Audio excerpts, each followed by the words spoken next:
ভারত আমাদের শত্রুও যেমন বন্ধুও তেমন, কিন্তু ভারতের যে আঘাত আমাদেরকে অনেক মধুর মধুর যন্ত্রণা দেয়। দেশপ্রেম এবং আপসহীনতা শিখতে হলে দেশনেত্রী বেগম খালেদা জিয়ার দিকে তাকাতে হবে। আর ভারত যেতেও তো পারেন, এই মাসের মধ্যেই তো যেতে পারেন।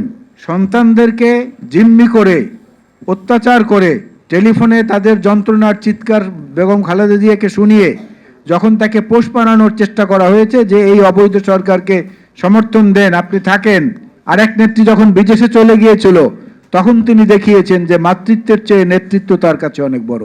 তিনি নিজের সন্তানদের জীবনকে জিম্মি করে বাংলাদেশের মানুষকে ভালোবেসেছেন, এই মাটিকে ভালোবেসেছেন। আমরা যারা তার সঙ্গে গেছি, যারা তার সঙ্গে কাজ করেছি, তার মায়ের মতো আদর যত্ন ভালোবাসা না পেয়েছে এমনটা কেউ বলতে পারবে না। খুব বেশি মন খারাপ করে একদিন আমি তার কাছে গিয়েছিলাম আমার মায়ের মৃত্যুবার্ষিকীতে। বেগম খালেদা জিয়ার একটি কথা আমার মনটাকে শান্ত করে দিয়েছিল। উনি আমাকে বলেছিলেন, আলাল, তোমার মা মারা গেছে তুমি জেলখানায় থাকতে, আমার মাও তো মারা গেছে আমি জেলখানায় থাকতে। আমি এ কথার পরে আমার সমস্ত শোক মুহূর্তের জন্য ভুলে গিয়েছিলাম। দেশের মানুষের মুক্তির জন্যে, ভোটাধিকারের জন্য যে লড়াইয়ের সংগ্রাম, সেটা একটা অবিস্মরণীয় ইতিহাস। এটার তুলনা পৃথিবীতে খুব কম আছে। এই মহিয়সী নারী সেটা করে আমাদেরকে দেখিয়ে দিয়ে গেছেন।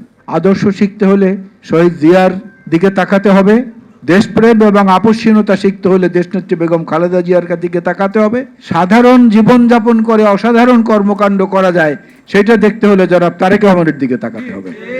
দেশের মানুষকে প্রতিদিন সুরক্ষিত রাখার প্রত্যয় নিয়ে সেফটি কেবলস সহ এলো সেফ সিলিং ফ্যান। রাজনৈতিক দল মোমবাতি নিয়ে মিছিল করেছে, অথচ তাদের মুখে আবার মশলা শুনি যে মোমবাতি কিংবা আগরবাতি এগুলো জ্বালানো এগুলো হচ্ছে বেদাতি কর্মকাণ্ড। কালকে তারা মোমবাতি নিয়ে মিছিল করেছেন। আরে ভাই, গ্যাসের সংকট, বিদ্যুতের সংকট তো আপনাদের একার না, আমাদেরও তো। আমিও তো আমার বাসায় গতকালকে দুপুরের খাবার খেয়েছি 3:15টার সময়, বিদ্যুৎ এসেছে 2টার, গ্যাস এসেছে 2টার সময়। তো সাময়িক সংকট। গতকালকে এলএনজি টার্মিনাল থেকে খালাস হওয়া শুরু হয়েছে গ্যাস।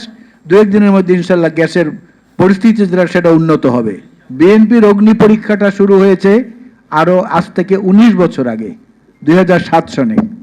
সে 2007 থেকে পরীক্ষা দিতে দিতে দিতে দিতে আমরা তো এখানে এসেছি, বেগম খালেদা জিয়ার নেতৃত্বেই এসেছি, আর এখন তারেক রহমানের নেতৃত্বে আমরা ঐক্যবদ্ধ হয়েছি। ভারত সফর নিয়ে অনেক কথাবার্তা বলা হচ্ছে, ভারতে নিয়ে এত ধোঁয়াশা কেন, ভারতে তারেক রহমান সাহেব যাবেন কি না। আপনাদেরকে এই ব্যাপারে একটা পরিষ্কার কথা আমি বলি। বাংলাদেশের একটা অত্যন্ত জনপ্রিয় গান আপনারা সবাই শুনেছেন, শত্রু তুমি বন্ধু তুমি, তুমি আমার সাধনা, তোমার দেয়া আঘাত আমায় দেয় যে মধুর যন্ত্রণা। ভারত আমাদের শত্রুও যেমন বন্ধুও তেমন, কিন্তু ভারতের যে আঘাত আমাদেরকে অনেক মধুর মধুর যন্ত্রণা দেয়। যে যন্ত্রণাগুলোকে কূটনৈতিক তাৎপর্যপূর্ণ আচার আচরণের মধ্য দিয়ে মিনিমাইজ করে দেশের পক্ষে, স্বার্থের পক্ষে কতটা বেশি আদায় করা যায় সেই প্রচেষ্টা করা কি দোষণীয়? বরং সেই প্রচেষ্টা করা তো একটা দেশের সার্বভৌমত্বের প্রতি শ্রদ্ধা সম্মান জানানোর বিষয়। সেইটুকু আদায় হলে পরেই তো ভারত যেতে কোনো আপত্তি নেই। আর ভারত যেতেও তো পারেন, এই মাসের মধ্যেই তো যেতে পারেন। তারিখ নিয়েও বিড়ম্বনার বিষয় রয়েছে। পারস্পরিক সময় সুযোগ এটিকে সমন্বয় করতে হয়। একটা দেশে ইচ্ছা করলেই তারেক রহমান সাহেব এখন আর আগের মতো যেতে পারেন না।